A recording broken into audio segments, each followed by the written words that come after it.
అన్నగారికి దారి ఇవ్వాలి. మరి వ్యవస్థాపక అధ్యక్షులు వికలాంగులందరూ పోరాట సమితి, మరి అదేవిధంగా మాదిగ రిజర్వేషన్ పోరాట సమితి వ్యవస్థాపక అధ్యక్షులు అయినటువంటి మాన్య శ్రీ మందకృష్ణ గారికి స్వాగతం సుస్వాగతం పలుకుతూ మరి అన్నగారిని వేదిక మీదకి రావాల్సిందిగా మరి కోరుతా ఉన్నాం. అన్నగారికి ధన్యవాదాలు చెప్తున్నాం. పెద్దల నియోజకవర్గానికి మన అన్న మన కొత్త అన్న అయినటువంటి శ్రీ మాన్య శ్రీ మందకృష్ణ గారిని ఇక్కడికి వేయించేసినారు. వారికి ఇప్పుడు 10 రోజుల నుండి జిల్లా నియోజకవర్గం అంతగా తిరిగి ప్రతి మండలం నుండి వచ్చినటువంటి వృద్ధులు, విద్యార్థులు, వికలాంగులు, మరి చేనేత కలిగిన కార్మికులందరికీ కూడా, పెన్షన్దారులందరికీ కూడా మేము నమస్కారాలు తెలియజేసుకుంటూ ఈ సభను ఉద్దేశించి అక్కగారికి ధన్యవాదాలు. ఇప్పుడు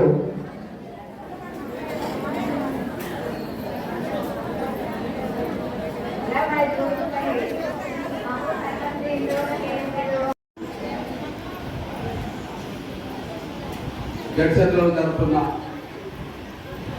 వికలాంగులు మరియు వృద్ధులు, వితంతులు, ఒంటరి మహిళలు, ఇతర బీడీ నేత గీత కార్మికులు అదే సమయంలో కొత్త పెన్షన్ల కోసం ఎదురు చూసే నా పేద వర్గాల సభకు అధ్యక్ష వచ్చిన స్థానిక నాయకుడు సోదరులు యాదయ్య గారికి, ఈ వేదిక మీద ఉన్న అన్ని వర్గాలకు సంబంధించిన వికలాంగులు మరియు అన్ని సెక్షన్ సంబంధించిన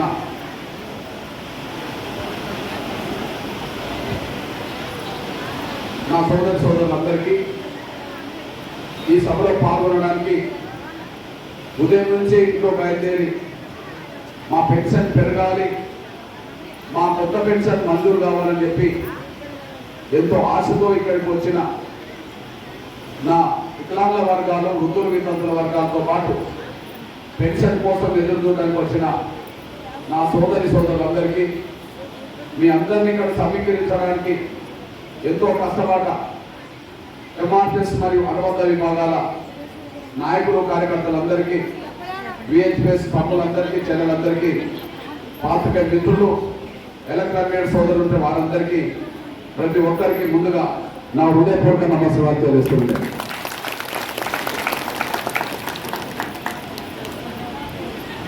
ప్రజలారా, దయచేసి ఒక 20 నిమిషాలు మళ్ళీ ఇంకా మీటింగ్లు ఉన్నాయి.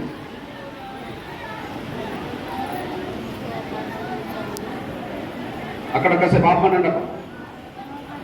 ప్లీజ్, నేను చెప్పేది వినండి. నా ప్రజలారా,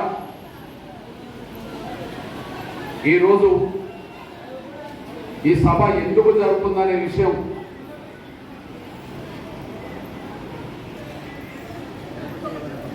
వికలాంగులకైతే 6,000 పెన్షన్ వెంటనే పెంచాలని, వృద్ధులు, వితంతులు, ఒంటరి మహిళలతో పాటు మిగిలిన వాళ్ళందరికీ 4,000 రూపాయలు పెన్షన్ ఇవ్వాలని, కొత్తగా దరఖాస్తు చేసుకున్న పెన్షన్ కోసం ఎదురు చూసే వాళ్ళందరికీ వెంటనే పెన్షన్ మంజూరు చేయాలని, ఏమాత్రం ఆలస్యం చేయకుండా మంజూరు చేయాలని డిమాండ్ చేస్తూ హైదరాబాద్లో సెప్టెంబర్ 9వ తారీఖు నాడు మన పెద్ద సభ జరగబోతుంది. ఆ సభను మీరు జయప్రదం చేయండి కోరడం కోసం జరుగుతున్న సభలో భాగంగా నేను మీ దగ్గరకు వచ్చాను. ఇక్కడ 2 వర్గాలు వచ్చారు. వికలాంగులైనా, వృద్ధులైనా, వితంతులైనా, ఎవరైనా సరే 2 రకాలుగా వచ్చారు. ఇప్పటికే పెన్షన్ తీసుకుంటున్న వాళ్ళకు పెన్షన్ పెరగాలని, పెన్షన్ ఇప్పటికీ మంజూరు కాని వాళ్ళకు కొత్త పెన్షన్ మంజూరు కావాలని, ఈ 2 లక్ష్యాలకు అనుగుణంగా మీరందరూ ఇక్కడికి వచ్చారు. దయచేసి నిజంగా మీకు రేవంత్ రెడ్డి గారు తనకు తాను పెన్షన్ పెంచి ఇచ్చే పరిస్థితులు కనిపించట్లేదు. మన తరఫున ఎవరు కూడా పెన్షన్ పెంచమని చెప్పి ఎవరు అడగట్లేదు. ఈ 2 విషయాలు గమనించండి మీరు. రేవంత్ రెడ్డి గారు తనకు తాను పెన్షన్ పెంచిచ్చే పరిస్థితులు కనిపించట్లేదు, కొత్త పెన్షన్లు మంజూరు చేసే పరిస్థితి కనిపించట్లేదు. అయినప్పటికీ ఏ పార్టీ వాళ్ళు కూడా పెన్షన్ పెంచమని అడగట్లేదు. దానివల్ల మనమే నష్టపోతున్నాం కనుక మీ అందరికి విజ్ఞప్తి చేస్తున్నా, ఇక్కడికి వచ్చిన మీరే ఒక్కసారి హైదరాబాద్ రండి. రేవంత్ రెడ్డి గారు పెన్షన్ పెంచుతారా, కొత్త పెన్షన్ ఇస్తారా, లేదా రాజీనామా చేసి ఇంటికి వెళ్తారా? పెన్షన్ పెంచిస్తాడా, కొత్త పెన్షన్ మంజూరు చేస్తాడా, లేకపోతే రాజీనామా చేసి ఇంటికి వెళ్తాడా? జిల్లాలు అన్ని నియోజకవర్గాలు తిరుగుతూ తిరుగుతూ తిరుగుతూ నేను మీ దగ్గరకు వచ్చాను. ఒక నెల 10 రోజుల ముందు నుంచి తెలంగాణ మొత్తం అన్ని జిల్లాలు అన్ని నియోజకవర్గాలు తిరుగుతూ తిరుగుతూ మీ దగ్గరకు వచ్చాను. నేను తిరిగేది నా కోసం కాదు, మీకోసం అనే విషయం మీరు మర్చిపోతాను సార్ అనుకుంటున్నాను. నేను తిరిగేది మా కోసం కాదు, మీ అందరి కోసం అనేసి మీ దృష్టికి వస్తున్నాను. నేను ఎక్కడెక్కడ నుండి తిరిగి వస్తున్నానో, ఎందుకు తిరగాల్సి వస్తుందో మీ అన్నగా మీ పేద వర్గాల బిడ్డకు ఒక విషయం గుర్తు చేస్తాను. ఇదిగో నేను పోయిన నెల 15వ తారీఖు నాడు, జూలై 15వ తారీఖు నాడు ఇట్లాంటి సభ వికారాబాద్ లో పెట్టి ప్రారంభించాను. వికారాబాద్ లో మొదలుపెట్టిన ఇట్లాంటి సభలు ఎన్ని జరిగినాయో, ఇప్పటికి ఎన్ని జరిగినాయో, నేను ఎక్కడికి వెళ్ళి తిరిగి వస్తున్నానో మీకు చదువు వినిపిస్తా, వినండి. ముందు నేను వికారాబాద్ పోయినా, మేడ్చల్ పోయినా, సిద్దిపేట పోయినా, కరీంనగర్ పోయినా, మంచిర్యాల పోయినా, నిజామాబాద్ పోయినా, నిర్మల్ పోయినా, మహబూబ్నగర్ వచ్చిన, నారాయణపేట వచ్చిన, గద్వాల పోయినా, వనపర్తి పోయినా, నాగర్ కర్నూలు పోయినా, రంగారెడ్డి పోయినా, హైదరాబాద్ లో మీటింగ్ పెట్టినా, భువనగిరిలో పెట్టినా, ములుగులో పెట్టినా, మహబాద్కి వెళ్ళినా, ఖమ్మం వెళ్ళినా, కొత్తగూడెం వెళ్ళినా, భూపాలపల్లి వెళ్ళినా, పెద్దపల్లి వెళ్ళినా, సిరిసిల్ల వెళ్ళినా, మెదక్ వెళ్ళినా, సంగారెడ్డి వెళ్ళినా, వరంగల్ వెళ్ళినా, జనగాం వెళ్ళినా, హుజూర్నగర్ వెళ్ళినా, మిర్యాలగూడ వెళ్ళినా, కొడంగల్ వెళ్ళినా, చేవెల్ వెళ్ళినా, గజ్వేల్ వెళ్ళినా, ఆసిఫాబాద్ వెళ్ళినా, ఆదిలాబాద్ వెళ్ళినా, ఆర్మూర్ పోయినా, కామారెడ్డి పోయినా, ధర్మపురి పోయినా, జగిత్యాల పోయినా, హుజురాబాద్ పోయినా, హన్మకొండ పోయినా, పాలేరు పోయినా, వైరా పోయినా, మధుర పోయినా, సత్తుపల్లి పోయినా, అశ్వరపేట పోయినా, ఇల్లందు పోయినా, పినబాక పోయినా, భద్రాచలం పోయినా, తుంగతుర్తి పోయినా, చిట్యాల పోయినా, ఎల్బీనగర్ పోయినా, పాలకొట్టి పోయినా, నర్సంపేట పోయినా, హుస్నాబాద్ పోయినా, ఆలేరు పోయినా, గట్కేసర్ పోయినా, పటాన్చెరు పోయినా, నారాయణఖేడ్ పోయినా, తాండూరు పోయినా, పరిగి పోయినా, దేవరకొండ పోయినా, బాలంపూర్ పోయినా, శంషాబాద్ పోయినా, మంతిని పోయినా, గోదావరికల్ పోయినా, చెన్నూరు పోయినా, బెల్లంపల్లి పోయినా, కౌటాల పోయినా, కానపూర్ పోయినా, బైన్స పోయినా, బోధన్ పోయినా, బాన్సువాడ పోయినా, ఎల్లారెడ్డి పోయినా, నర్సాపూర్ పోయినా, ఆందోళన పోయినా, జహీరాబాద్ పోయినా, నిన్న కూకటపల్లి పోయినా, లింగర్పల్లి పోయినా, ఇవాళ జడ్సెట్ల మీ దగ్గరకు వచ్చింది. హైదరాబాద్ సభ జరిగేంత వరకు, మన పెన్షన్ పెంచేంత వరకు, కొత్త పెన్షన్ మంజూరు చేసేంత వరకు ఒక పేద వర్గాల బిడ్డగా మీ తరఫున కొట్లాడతాను, మాట్లాడతాను. మీరు అందరూ ఇక్కడ మీ అన్నగా మీ బిడ్డగా చెప్తున్నా. నేను ఇక్కడ రేవంత్ రెడ్డి గారు పెన్షన్ పెంచుతామని చెప్పి మోసం చేశాడు, కొత్త పెన్షన్లు మంజూరు చేస్తామని మోసం చేశాడు. ఇక్కడ మీ అందరికి విజ్ఞప్తి చేస్తున్నా, రేవంత్ రెడ్డి గారు పెన్షన్లు పెంచుతామని మోసం చేశాడు, కొత్త పెన్షన్లు ఇస్తామని మోసం చేశాడు. నా దగ్గర వికలాంగులకైతే 6,000 పెన్షన్ ఇద్దామని కాంగ్రెస్ పార్టీ మేనిఫెస్టో ఉన్నాయి. వికలాంగులకైతే 6,000 పెన్షన్ ఇస్తామని, వృద్ధులు వితంతులు ఒంటరి మహిళలకైతే 4,000 పెన్షన్ ఇస్తామని, అది కూడా మేము అధికారంకి వచ్చిన వెంటనే డిసెంబర్ 9వ తారీఖు నాడు సోనియా గాంధీ గారు పుట్టినరోజు, ఆ సోనియా గాంధీ గారు పుట్టినరోజే మేము అధికారంకి వస్తున్నాం, మేము పెన్షన్ పెంచిస్తామని చెప్పి ఆయన నవంబర్లో మాట్లాడింది. 2023 నవంబర్లో మనల్ని మనతో ఓట్లు వేయించుకోవడానికి ఆయన ఏం హామీ ఇచ్చిండో, ఆ హామీ ఎందుకు అమలు చేస్తలేదో ఒక్కసారి మీరు ఆలోచించడానికి ఆయన హామీ ఇచ్చిండా లేదా? ముఖ్యంగా ముసలోళ్లకు, అదే సమయంలో అదే సమయంలో కొత్త పెన్షన్ కోసం ఎదురు చూసే వాళ్ళకు ఏ విధంగా హామీ ఇచ్చిండో ఒక్కసారి పాత్రికేయ మిత్రులారా, ఎన్నికల సమయంలో ఎట్లాంటి వాగ్దానాలు చేసి 20 నెలలుగా ఎట్లా పెన్షన్ పెంచకుండా మోసం చేస్తున్నాడో ఒక్కసారి రేవంత్ రెడ్డి గారి మాటల్లోనే వినండి. ఎన్నికల సమయంలో మనం ఓట్లు వేసుకోవడానికి వాళ్ళు గద్దెనెక్కడానికి ఎంత నమ్మించారో ఒకసారి ఆయన మాటల్లోనే వినండి. 2000 వస్తుంది కదా, వచ్చే నెల నీకు 4000 నీ ఖాతాలో పడతాయి. వచ్చే నెల డిసెంబర్ 9 నాడు పెద్దగా 2000 కాదు, ఇందిరమ్మ రాజ్యం వచ్చి నీకు 4000 రూపాయలు పెన్షన్ వస్తుంది. ఎవరు ఆడుకునే పని లేదు. ఇంతకుముందే సీన్ చెప్పి నీ మనోడు వచ్చి నీ కాళ్ళు పెట్రోల్కు 500 1000 ఇవ్వమని నడిచి నీ కాళ్ళు వస్తే నీ మనోడు వచ్చి నీ కాళ్ళు వస్తుంటాడు. ఎందుకంటే ఆయన పెట్రోల్ బండిలో పెట్రోల్ కావాలంటే 500 1000 నీకు అడుగుకోవాలి. అందుకే పేదల కోసం కొడుకు మీదనో కోడల మీదనో బిడ్డ మీదనో అల్లుడి మీదనో ఆధారపడకుండా మందు గోళీలు కొనుక్కోవాలనుకున్నా మనోడికి చాక్లెట్ ముడియాలన్నా ప్రతి నెల 4000 రూపాయలు నీ ఖాతాలో చేసే బాధ్యత సోనియమ్మ తీసుకున్నది. డిసెంబర్ 9 నాడు ఒక్క సంతకంతో నీకు అన్ని చేసే బాధ్యత కాంగ్రెస్ పార్టీలు 8 స్టేట్లో ఎప్పుడు ఇస్తామన్నాడు? డిసెంబర్ 9 ఇస్తామన్నాడు. ఇంకో స్టేట్మెంట్ చూడండి, ఇంకో స్టేట్మెంట్ ఆయనదే వినండి.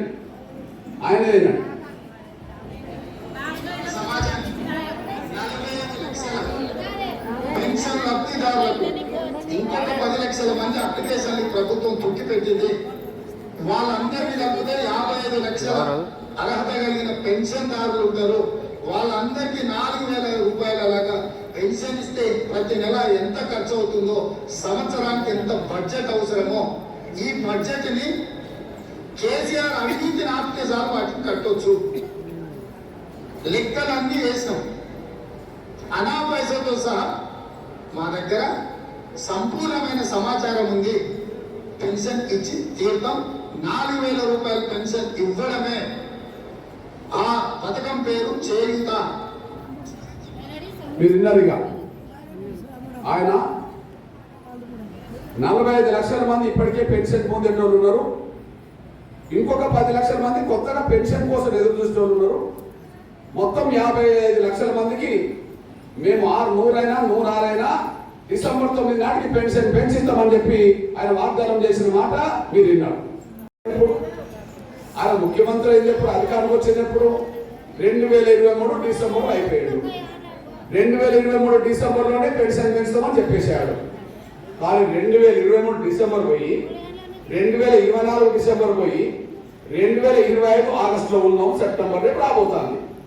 అంటే ఆయన ముఖ్యమంత్రి అయిన తర్వాత అదే నెలలో పెన్షన్ పెంచుతామన్న రేవంత్ రెడ్డి గారు 20 నెలలు కలిసిన పెన్షన్ పెంచలేదు, కొత్త పెన్షన్ మంజూరు చేయలేదంటే ఎంతమందిని మోసం చేసిండు అతను? 55 లక్షల మందిని మోసం చేసిండని ఆయన చెప్పినట్టే కదా. 45 లక్షల మందికి ఇప్పటికే పెన్షన్ అవుతుంది కదా. ఇంకొక 10 లక్షల మంది కొత్తగా పెన్షన్ కోసం ఎదురు చూస్తున్నారని చెప్పి ఆయన ఒప్పుకున్నాడు కదా. మరి 45 లక్షల మంది పెన్షన్దారులు కొత్తగా పెన్షన్ కోసం ఎదురు చూస్తున్నారు 10 లక్షల మంది, 55 లక్షల మంది కదా. ఇప్పుడు 55 లక్షల మందికి ఈయన ఏం చేసినట్టు? 20 నెలలు గడిచిన పెన్షన్ పెంచలేదు, ఒక్క కొత్త పెన్షన్ మంజూరు చేయలేదు. అంటే ఎన్నికలకు ముందు కాంగ్రెస్ ఓట్లు వేసుకోవడానికి 40 లక్షల మంది పేద వర్గాలను నమ్మించి మోసం చేసి జరగడానికి ఇది సంక్షేమ మర్చిపోతారు. ఇది మోసం చేసింది రేవంత్ రెడ్డి గారు ప్రభుత్వం, రేవంత్ రెడ్డి గారు సర్కార్. వికలాంగులను మోసం చేసింది, ముసలిలను మోసం చేసింది, వితంతులను మోసం చేసింది, ఒంటరిమహిళలను మోసం చేసింది, గీత కార్మికులను మోసం చేసింది, నేత కార్మికులను మోసం చేసింది, బీడి కార్మికులను మోసం చేసింది, అన్ని వర్గాల పేదలందరినీ మోసం చేసింది. ఇంత మోసం జరుగుతుంటే ప్రతిపక్షం ఏం చేస్తుంది? రేవంత్ రెడ్డి గారు మోసం చేస్తున్నది కనిపిస్తున్నది కదా. రేవంత్ రెడ్డి గారు 20 నెలలుగా పెన్షన్ పెంచలేని మాట నిజమే కదా. మరి పెన్షన్ పెంచకుండా మోసం చేస్తుంటే ప్రతిపక్ష నాయకుడు ఎక్కడున్నాడు? ప్రతిపక్ష నాయకుడు పార్టీ ఏంటిది? బిఆర్ఎస్ ఎన్నికల మేనిఫెస్టో ఉన్నది. వారు కూడా 6000 ఇస్తాం, వారు కూడా 4000 ఇస్తామని ఉన్నది కదా. మరి 6000 ఇస్తామన్న అతను ముఖ్యమంత్రి కాకపోవచ్చు, 4,000 ఇస్తామన్న కేసీఆర్ ముఖ్యమంత్రి కాకపోవచ్చు, ఆయన దిగిపోయిండు. మరి ప్రతిపక్ష నాయకుడి బాధ్యత ఏంది? ప్రభుత్వం ఇచ్చిన వాగ్దానం అమలు చేయకపోతే, ప్రభుత్వం ఇచ్చిన హామీ అమలు చేయకపోతే, అమలు చేసి మన పక్షాన నిలబడాల్సిన బాధ్యత ఎవరుకున్నది? ప్రతిపక్ష నాయకుడు ఉన్నది. ప్రతిపక్ష నాయకుడు ఎవరు? కేసీఆర్. కేసీఆర్ ఎక్కడ ఉన్నాడు? 20 నెలలుగా రేవంత్ రెడ్డి గారు మోసం చేస్తుంటే ప్రతిపక్ష నాయకుడు 20 నెలలుగా అసెంబ్లీకి పోకుండా గడిలో పడుకుంటాడా? 20 నెలలుగా అసెంబ్లీకి పోకుండా గడిలో పడుకుంటాడా? 20 నెలలుగా ప్రజలకు రాడా? ప్రశ్నించాల్సింది ఎవరు? మోసాన్ని ఎండగట్టాల్సింది ఎవరు? అన్యాయం గురైన వర్గాలకు, మోసానికి గురైన వర్గాలకు అందరికి నిలబడాల్సింది ఎవరు? ప్రతిపక్ష నాయకుడు కదా. మరి ప్రతిపక్ష నాయకుడు ఎలా కనిపించలేడే? అసెంబ్లీకి వెళ్ళడు, ప్రజల్లో తిరగడు. ఇట్లాంటి సమయంలో మోసం చేస్తున్న ముఖ్యమంత్రిని చూస్తున్నాం, మోసం చేస్తున్న ముఖ్యమంత్రిని చూస్తున్నాం, కానీ ప్రశ్నించే ప్రతిపక్ష నాయకుడిని చూడలేకపోతున్నాం. అందుకనే ఒక పేద వర్గాల బిడ్డగా నీ తరఫున కొట్లాడడం కోసం నేను రావాల్సి వచ్చేసింది. ముఖ్యమంత్రి పెన్షన్ పెంచితే నేను ఎందుకు తిరుగుతా? ప్రతిపక్ష నాయకుడు గట్టిగా మాట్లాడితే నేను ఎందుకు మాట్లాడతా? ముఖ్యమంత్రి పెన్షన్ పెంచితే నేను ఎందుకు తిరగాలి? ప్రతిపక్ష నాయకుడు అసెంబ్లీకి వెళ్ళి గట్టిగా మాట్లాడితే, లేదు ప్రతిపక్ష నాయకుడు ప్రజలకు వస్తే నేను ఎందుకు తిరగాలి? ఆయన మోసం చేస్తాడు, ఈయన మౌనంగా ఉంటాడు. కారణం ఏంటంటే పెన్షన్ మీద ఆధారపడి బతికే వృద్ధులైనా, పెన్షన్ మీద ఆధారపడి బతికే వితంతులైనా, వికలాంగులైనా వాళ్ళంటే వీళ్ళిద్దరికి చిన్న చూపు ఉన్నది. ఓట్ల కోసం మాత్రం గాలం వేసినట్టుగా మాట్లాడిండు. చేపలు పట్టడానికి గాలాలు వేస్తారు చూడు, మన ఓట్ల కోసం గాలాలు వేసినట్టుగా మాట్లాడిండు. కానీ ఇద్దరు, ఒకరు మోసం చేస్తాడు, ఒకరు మౌనం ఉంటాడు. దానికి కారణం ఏంటో నేను ఆలోచిస్తే నాకు అర్థమైంది. రేవంత్ రెడ్డి గారి కుటుంబంలో ఎవరన్నా పెన్షన్ కోసం ఎదురు చూస్తూ ఉన్నారా అంటే లేరు. కేసీఆర్ కుటుంబంలో పెన్షన్ మీదనే ఆధారపడి బతికేటోళ్ళు ఎవరన్నారంటే లేరు. దానికి కారణం ఏంటి? పెన్షన్ మీద ఆధారపడి బతకాల్సిన అవసరాలు వాళ్ళ కుటుంబాలకు లేవు కదా. పెన్షన్ కోసం ఎదురు చూసే పరిస్థితులు వాళ్ళ కుటుంబాలకు లేవు కదా.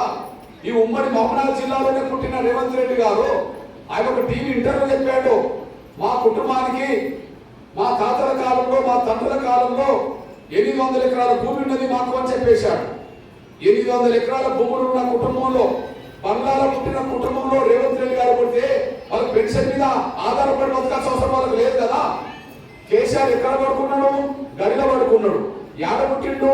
గడిలో నిర్మించుకున్న దొరల కుటుంబంలో పుట్టిండు. ఆ దొరల కుటుంబంలో పెద్ద పెద్ద గడిలో పుట్టిన వాళ్లకు గడిలో ఉన్నాయి కానీ వాళ్ళకి పేదరికం లేదు కదా. వాళ్ళ కుటుంబంలో పెన్షన్ మీద ఆధారపడి బతికేటోళ్ళు లేరు కదా. అందువల్ల పెన్షన్ మీద ఆధారపడి బతికేటోళ్ళు అంటే, కొత్తగా పెన్షన్ కోసం ఎదురు చూసుకోవాలంటే రేవంత్ రెడ్డి గారికి మనసులో చిన్న చూపు ఉన్నది, కేసీఆర్ గారికి మనసులో చిన్న చూపు ఉన్నది.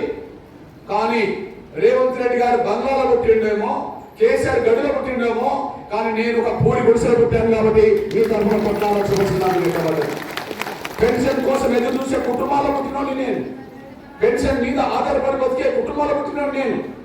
కేసీఆర్ అట్లా పుట్టలే, గడిలో పుట్టిండు. మన ఎదురు చూపులు అయినవి తెలియదు. కొత్తగా పెన్షన్ కోసం ఎదురు చూసే చూపులు వాళ్ళకు తెలియదు. పెన్షన్ పెంచితే ఎంత ఇబ్బంది లేకుండా పోతుందో అది వాళ్ళకు తెలియదు. కానీ ఒక పూరి గుడిసెలో పుట్టిన బిడ్డగా ఆ పరిశ్రమ నాకు తెలుసు కాబట్టి నా పేద వర్గాల పెన్షన్ కోసం పోరాటం చేయాల్సి వచ్చేసింది. ఇప్పటికే మీ అన్నగా చెప్తున్నాను, ఇప్పటికే మీ బిడ్డగా చెప్తున్నాను. కనీసం వీళ్ళిద్దరూ చంద్రబాబు నాయుడు చూసి నేర్చుకోవాలా. వీళ్ళిద్దరూ చంద్రబాబు చూసి నేర్చుకోవాలా. ఎందుకు నేను ఈ మాట మాట్లాడుతున్నానంటే వీళ్ళిద్దరూ చంద్రబాబు నాయుడు శిష్యులే. వీళ్ళిద్దరూ చంద్రబాబు నాయుడు గారి శిష్యులే. ఉమ్మడి ఆంధ్రప్రదేశ్ లో చంద్రబాబు నాయుడు గారు ముఖ్యమంత్రి ఉన్న కాలంలో కేసీఆర్ గారు రవాణా శాఖ మంత్రిగా ఆయన దగ్గర శిష్యరికం చేశారు. అట్లనే ఈ రేవంత్ రెడ్డి గారు కాంగ్రెస్ లో చేరక ముందు టీడీపీలోనే ఉన్నాడు, ఈయన కూడా టీడీపీలోనే ఉన్నారు. అంటే చంద్రబాబు నాయుడు గారి శిష్యులుగా వీళ్ళిద్దరు ఉన్నారు. కానీ చంద్రబాబు నాయుడు అక్కడ పాలన చేస్తున్నాడు కదా, పెన్షన్ విషయంలో చాలా గొప్ప మనసు చేసుకొని పరిపాలిస్తున్నాడు. ఎంత పెన్షన్ పెరిగిందంటే నేను ఒకనాడు విజ్ఞప్తి చేసి వచ్చా, సార్ వికలాంగులకు మీరు కూడా 6,000 ఇవ్వండి సార్ అని. నేను చంద్రబాబు గారిని కలిసా, మీరు కూడా వికలాంగులకు 6,000 ఇవ్వండి, వృద్ధులు వితంతులు ఒంటరి మహిళలకు 4,000 ఇవ్వండి. అవి నేను కలిసా. ఇంకా 100% వైకల్యంతో ఉన్న వాళ్ళకు, 100% వైకల్యంతో ఉన్న వాళ్ళకు వీల్ చైర్ కు మంచానికి పరిమితమైన వాళ్ళకు నెలకు 15,000 రూపాయలు పెన్షన్ ఇస్తారని చెప్పి నేను ఆయనను కోరి వచ్చేసాను. అంటే 6,000 పెన్షన్ వికలాంగులకు, 4,000 పెన్షన్ వృద్ధుల వితంతులకు, 15,000 పెన్షన్ కండరాల క్షీణతతో బాధపడుతున్న 100% వైద్యులను 15,000 ఇవ్వంటే చంద్రబాబు నాయుడు గారు పెద్ద మనసు చేసుకొని నేను ఇస్తా కృష్ణ ఒప్పుకున్నాడు. చంద్రబాబు నాయుడు గారు పెద్ద మనసు చేసుకొని నేను ఇస్తా కృష్ణ అని చెప్పి మేనిఫెస్టో పెట్టేశాడు. ఆ మేనిఫెస్టో ఏమున్నది? వృద్ధులు వితంతులు ఒంటరి మహిళలకు 4,000 పెంచుతాం. అదే సమయంలో వికలాంగులకు 6,000 ఇస్తాం.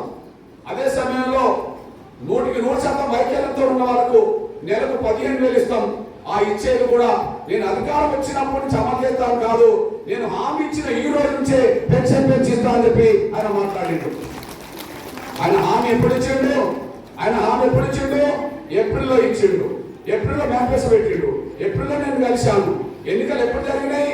మేలో జరిగినాయి. అధికారులు ఎప్పుడు వచ్చిండు? జూన్లో వచ్చిండు. చంద్రబాబు నాయుడు వీళ్ళలాగా మాట తప్పాలనుకుంటే కొత్త పెన్షన్ పెంచాల్సిన అవసరం లేదు, కొత్త పెన్షన్ ఇవ్వాల్సిన అవసరం లేదు, పెన్షన్ పెంచాల్సిన అవసరం లేదు. కానీ ఆయన పెద్ద మనసు ఎట్లా చేస్తున్నాడంటే, నేను జూన్లో అధికారం వచ్చాను కానీ నన్ను నమ్మి మేలో ఓట్లు వేయడం వల్ల, నన్ను నమ్మి మేలో ఓట్లు వేయడానికి కారణం నేను హామీ ఇవ్వడం వల్ల. నేను హామీ ఎప్పుడు ఇచ్చాను? ఏప్రిల్ ఇచ్చాను. నా హామీ ఇచ్చిన తర్వాత నన్ను నమ్మి మేలో ఓట్లు వేశారు. దానివల్ల నేను అధికారంకి వచ్చాను జూన్లో. కాబట్టి నేను జూన్ నుంచి పెన్షన్ పెంచడం కంటే నేను ఇచ్చిన హామీ ఇచ్చిన ఏప్రిల్ నెల నుంచి పెన్షన్ పెంచాలని చెప్పి 3 నెలల పెన్షన్ ఒకేసారి పెన్షన్ ఇచ్చేశారు. 6,000 3 నెలల పెన్షన్ 18,000 జూన్లో ఇచ్చాడు. ఏప్రిల్ 6,000, మే 6,000, జూన్ 6,000, 18,000 ఇచ్చేశాడు. 4,000 వృద్ధుల వితంతులకు ఒంటరి మహిళలకు ఏప్రిల్ 4,000, మే 4,000, జూన్ 4,000 3 నెలల పెన్షన్ వాళ్ళకి ఇచ్చేశాడు. 15,000 3 నెలల పెన్షన్ 100% వైకల్యంతో ఉన్న వాళ్ళకి ఇచ్చాడు. అక్కడికిక్కడ తేడేందంటే, అమ్మా ఓ తల్లి, అక్కడికిక్కడ తేడేందంటే అక్కడనేమో హామీ ఇచ్చిన రోజు నుంచి పెన్షన్ పెంచి ఆయన ఇస్తే, ఇక్కడ హామీ ఇచ్చేటప్పుడు నవంబర్లో, అధికారం వచ్చేటప్పుడు డిసెంబర్లో. ఆయన ఇచ్చింది కదా డిసెంబర్లో ఇస్తాము, నవంబర్లో ఓట్లేయమని. మరి హామీ ఇచ్చింది నవంబర్ అయితే ఇప్పటికి 21 నెల అవుతుంది. మరి అధికారం వచ్చేటప్పుడు డిసెంబర్లో, మళ్ళీ డిసెంబర్ ఎప్పుడు? ఇంకో 4 నెలలు డిసెంబర్ కాబోతుంది. అంటే ఇప్పటికి ఎన్ని నెలలు? 20 నెలలు. ఆయనేమో హామీ ఇచ్చిన రోజు పెన్షన్ పెంచితే రేవంత్ రెడ్డి గారు 20 నెలలు గడిచిన ముఖ్యమంత్రి అయిన తర్వాత 20 నెలలు గడిచిన మరి పెన్షన్ పెంచలేదంటే ఈయన నమ్మించ మోసం చేసేవాడానికి ఈ సాక్ష్యం కూడా మీరు మర్చిపోతారు. నమ్మించి రేవంత్ రెడ్డి గారు మోసం చేస్తే ప్రశ్నించాల్సిన ప్రతిపక్ష నాయకుడు గడిలో పడుకున్నాడు. నమ్మించి రేవంత్ రెడ్డి గారు మోసం చేస్తే ప్రశ్నించాల్సిన కేసీఆర్ గడిలో పడుకున్నాడు.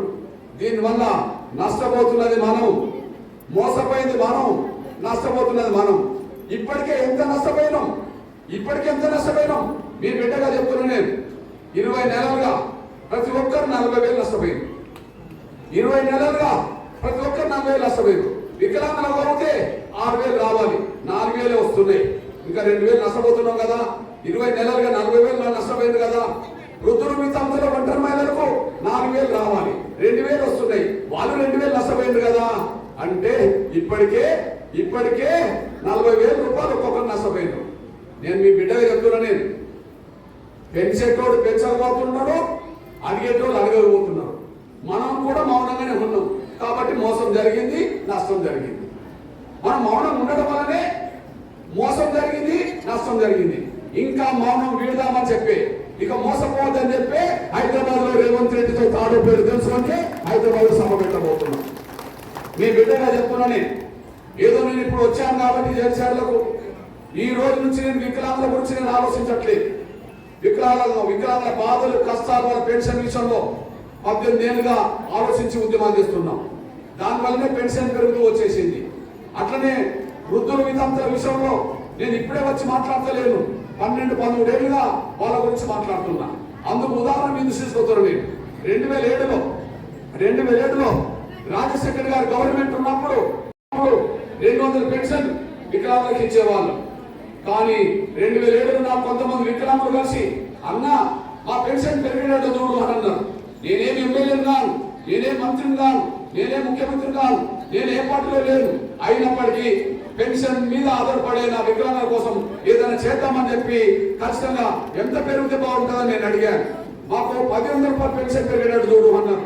ఇప్పుడు ఎంత ఇస్తున్నారు అన్న? 200 ఇస్తున్నారు అన్నారు. ఆ 200 పెన్షన్ 1,100 సాధించడం కోసం 2007లోనే లక్షల మందితో హైదరాబాద్ లో వికలాంగుల సభ పెట్టా. ఇది సభ. ఆ సభ తర్వాత రాజశేఖర్ గారు దిగొచ్చి 2 మంత్రులను పంపించి నా దగ్గరికి 500 రూపాయలు ఒప్పుకున్నాడు. అతను 200 పెన్షన్ 500 సాధించే ప్రయత్నం చేశాం. కానీ ఒప్పుకున్న రాజశేఖర్ గారు పెన్షన్ పెంచలే. కానీ మళ్ళా 3 రోజుల పాటు తిండి మానేసి ఆమర దీక్ష చేశాం. నువ్వు ఒప్పుకున్న 500 ఎందుకు ఇద్దరు అని చెప్పి ఆమర దీక్ష చేస్తే ఆమర దీక్ష విరమించడానికి ఇదే మల్లరవి నా దగ్గరకు వచ్చేసాడు. ఆమర దీక్ష విరమించడానికి మల్లరవి వచ్చి నువ్వు ఆమర దీక్ష విరమిస్తే ఈ గంటలోనే పెన్షన్ పెంచిస్తామని చెప్పి హామీ ఇచ్చాడు. వెంటనే 500 రూపాయలు అమలు జరిగింది. ఇదే మల్లరవి వచ్చాడు. ఇప్పుడు మీ అన్నలు చెప్తున్నా 200 రూపాయలు పెన్షన్ రోజు నుంచి నేను వికలాంగుల గురించి మాట్లాడినా 500 వచ్చినాయి. 500 పెన్షన్ ని 1,000 తీసుకురావాలని మళ్ళా ఉద్యమం చేశాం. ఆ ఉద్యమం ఫలితం వల్ల అన్ని పార్టీలు మన సభకు వచ్చినాయి. చంద్రబాబుతో సహా అన్ని పార్టీలు మన సభకు వచ్చినాయి. వాళ్ళు 1,500 రూపాయలు ఒప్పుకున్నారు. ఆ 1,500 తెలంగాణ వచ్చిన వెంటనే కేసీఆర్ ఇక్కడ అమలు చేసిండు. ఆడ చంద్రబాబు నాయుడు 1,500 అమలు చేశాడు. అంటే 1,500 కాడికి మనం తీసుకొచ్చాం. ఆ 1,500 మనం డబల్ చేయాలని చెప్పి 3,000 కోసం పోరాటం మొదలు పెట్టాం. ఆ 3,000 పోరాటంలో భాగంగా కేసీఆర్ గారు 3,000 రూపాయలు ఇవ్వడానికి సిద్ధపడ్డాడు. కాంగ్రెస్ వాళ్ళు 3,000 ఇస్తామంటే మేము 3,016 ఇస్తామని చెప్పి కేసీఆర్ అన్నాడు. ఆ 3,016 అమలు జరిగింది. ఆ 3,016ను 6,000 చేయించాలని చెప్పి డిమాండ్ చేస్తూ ధర్నా చేస్తున్న సమయంలో 1,000 పెరిగి 4,000కు వచ్చేసినాయి.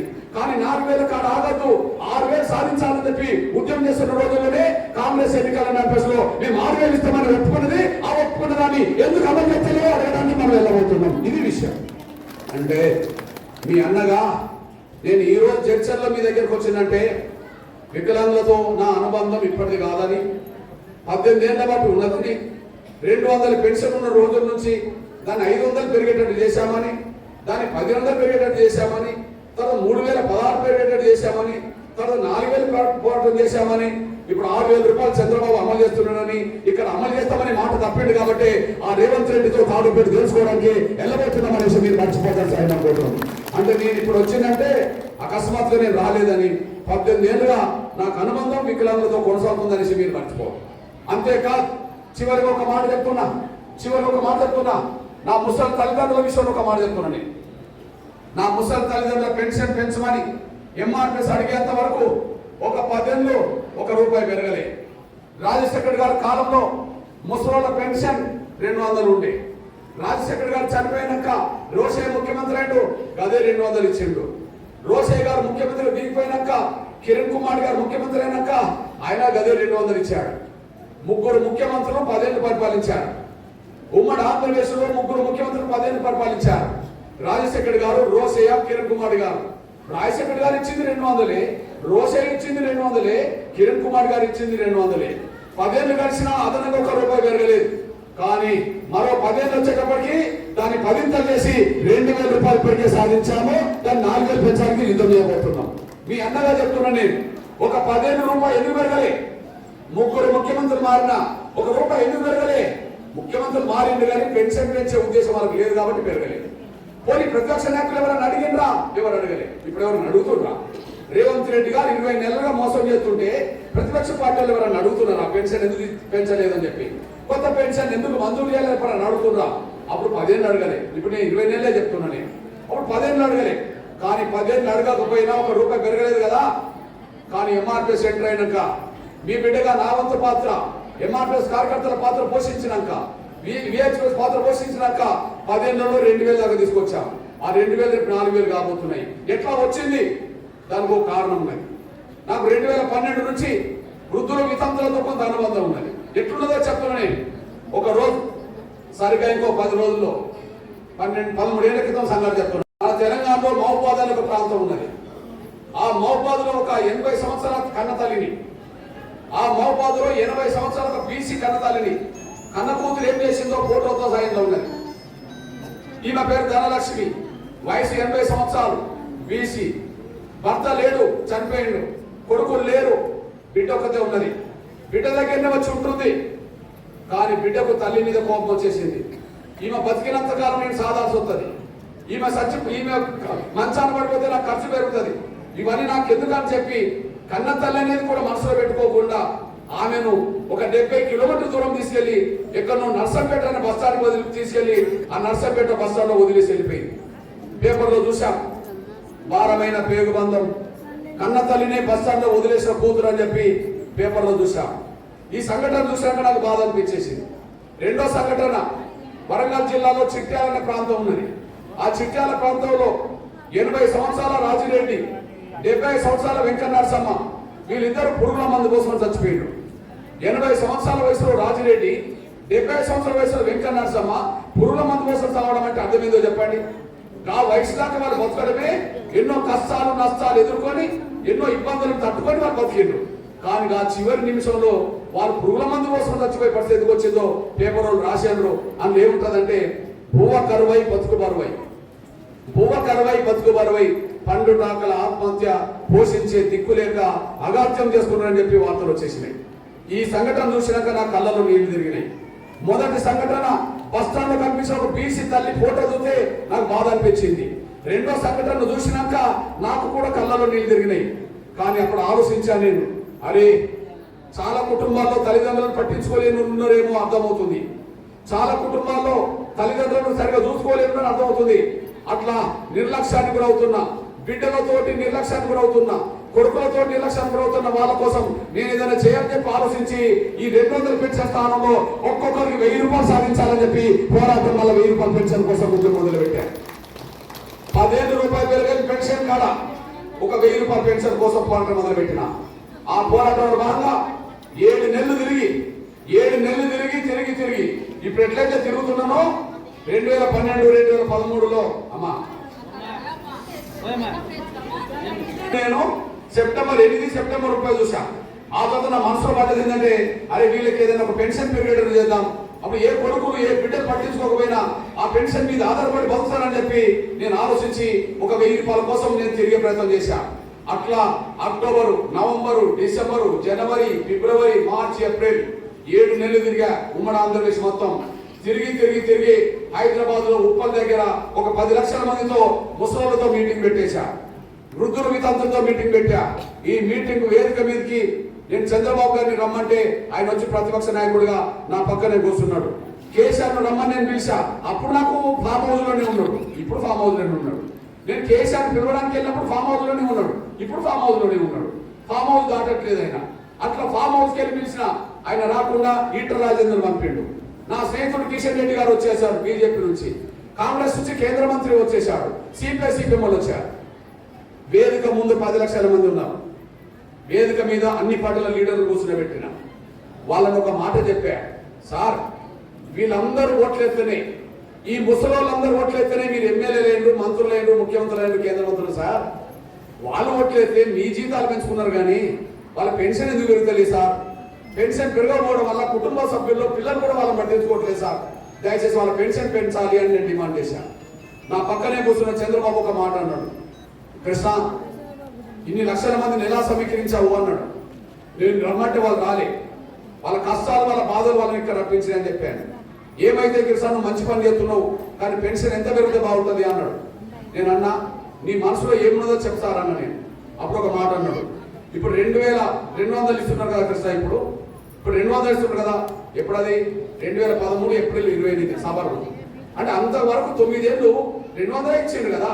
అప్పుడే ఒక మాట అన్నాడు, ఇప్పుడు 200 ఇస్తున్నారు కదా కృష్ణ, మళ్ళీ మనం కనుక అధికారం వస్తే ఒక 500 కలిపి 700 ఇద్దాం కృష్ణ అన్నాడు. నేను అన్నా 700 దాకా మీరు వచ్చారు, 1000 అని నేను అంటున్నా సార్, దయచేసి ఆ 1000 రూపాయలు కూడా నువ్వు ఇస్తానని చెప్పు సార్, ఇద్దరు ముసలి నీకు ఓట్లు ఎత్తే నువ్వే అధికారం పోతావు కదా సార్ అన్న నేను.